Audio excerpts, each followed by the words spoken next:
Goldberg মোট 5টি ম্যাচের জন্য ডাব্লিউডাব্লিউ এর সাথে আবারও নতুন করে কন্ট্রাক্ট সাইন করলেন। আর এই 5টি ম্যাচের মধ্যে 3টি ম্যাচই হবে অনেক বড় ম্যাচ, যার মধ্যে উল্লেখযোগ্য হচ্ছে রোমান রেঞ্জের বিরুদ্ধে আবারও গোল্ডবার্গকে ফেরানো হবে। আপনারা যেমনটা জানেন 2022 সালে এসে গোল্ডবার্গের কন্ট্রাক্টে সমস্ত ম্যাচগুলো শেষ করে দিয়েছিল ডাব্লিউডাব্লিউই ম্যানেজমেন্ট, এবং গোল্ডবার্গ সর্বশেষ ম্যাচটি রোমান রেঞ্জের বিরুদ্ধে ইনজুরি নিয়েই লড়েছিলেন, আর সেখানেই তার ডাব্লিউডাব্লিউ এর কন্ট্রাক্টে ম্যাচ শেষ হয়েছিল। এরপর থেকে ডাব্লিউডাব্লিউতে তাকে ম্যাচ লড়তে দেখা যায়নি, কেননা কন্ট্রাক্টে কোনো ম্যাচ ছিল না।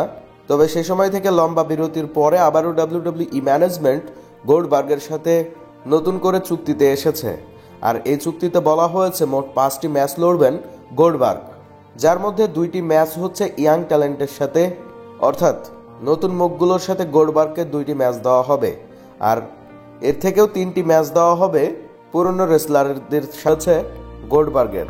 আর এই ম্যাচটি গোল্ডবার্গের ইচ্ছাতেই আবারও ডাব্লিউডাব্লিউ ম্যানেজমেন্ট গোল্ডবার্গের ডাব্লিউডাব্লিউতে রিটার্ন আসার পালা। রিটার্ন এসেই বড় বড় ম্যাচগুলোতে লড়ে আমাদেরকে এন্টারটেইন করবেন। ধন্যবাদ।